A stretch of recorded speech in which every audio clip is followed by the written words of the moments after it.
ಮಾಡಿದ್ರೆ ಗೆಲ್ತೀವಿ ಅನ್ನೋದು ಅಷ್ಟೇ ಅಲ್ಲ, ಜೊತೆಗೆ ಇಚ್ಛಾಶಕ್ತಿನೂ ಬೇಕು. ಕ್ರಿಯಾಶೀಲತೆ ಮತ್ತು ವರ್ಕ್, ಕ್ರಿಯಾಶೀಲತೆ ಜೊತೆಗೆ ಪ್ರತಿಭೆನೂ ಬೇಕಾಗ್ತದೆ. ಆ ಎಲ್ಲ ಕೆಲಸಗಳು ಇವತ್ತು ಈ ಒಂದು ಇರಾನ್ ಮತ್ತು ಚೈನಾಗಳ ಒಗ್ಗಟ್ಟಿನಿಂದಾಗಿ ಆಯಿತು ಅನ್ನೋದು ನಾವು ಮರೀಲಿಕ್ಕೆ ಆಗೋದಿಲ್ಲ. ಕೇವಲ ಇರಾನ್ ಒಂದೊಂದು ಗೆಲ್ಲಲಿಕ್ಕೆ ಆಗಿಲ್ಲ, ಇದನ್ನು ಒಪ್ಕೊಳ್ಳೇಬೇಕು.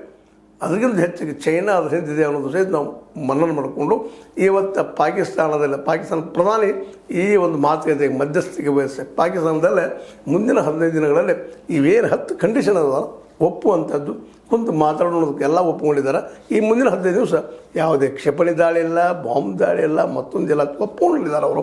ಹೀಗಾಗಿ ಯುದ್ಧ ನಿಂತಿತು, ಇಲ್ಲೇ ಮಾನವೀಯತೆ ಗೆದ್ದಿತು, ಹಣ ಮಾಡಿಕೊಳ್ಳುವ ದುಷ್ಟ ಬುದ್ಧಿ ಸೋತಿತು ಅನ್ನುವಂಥದ್ದು ವಿಶ್ವ ನಿಂತಿದ್ದು ಮಾನವೀಯತೆ, ಪ್ರೀತಿ, ವಿಶ್ವಾಸ, ಬದುಕು ಅನ್ನೋದನ್ನು ಇರಾನ್ ಇವತ್ತು ತೋರಿಸ್ಕೊಟ್ಟಲ್ಲ. ಇರಾನ್ ಇವತ್ತು ಗೆದ್ದಿರ್ಬೋದು, ಆದರೆ ಆ ಗೆಲುವು ಏನಪ್ಪ ಅಂತಂದ್ರೆ ಅಮೇರಿಕೆಗೆ ಒಂದು ಬರೆ ಕೊಟ್ಟಂಗೆ ಆಗ್ಯದ.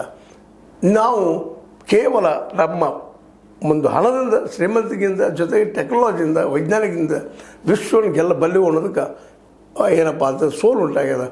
ಜೊತೆಗೆ ಇವತ್ತು ಹೊರ್ಮುಜ್ ಇದು ಇರಾನದ ಜೊತೆಯಲ್ಲಿ ಉಳಿಯುವಂಥದ್ದು. ಅದನ್ನು ಈಗ ಚೈನಾ ಸ್ಪಷ್ಟಪಡಿಸಿದ, ಯಾಕಂದರೆ ಅದರ ಜೀವ ಅಲ್ಲದ. ನಿಮಗೆ ನಮ್ಮಲ್ಲಿ ಅಡಗೋಲಜ್ಜಿ ಕಥೆಗಳಲ್ಲಿ ಬರ್ತಾವಲ್ರಿ, ಒಬ್ಬ ರಾಕ್ಷಸನ ಜೀವ ಎಲ್ಲಂದ್ರೆ 7 ಕೋಟಿಯ ಒಳಗಿರುತ್ತಿರುವಂಥ ಆ ಒಂದು ಗಿಳಿಯ ಕುತ್ತಿಗೆಯಲ್ಲಿ ಅಂತ.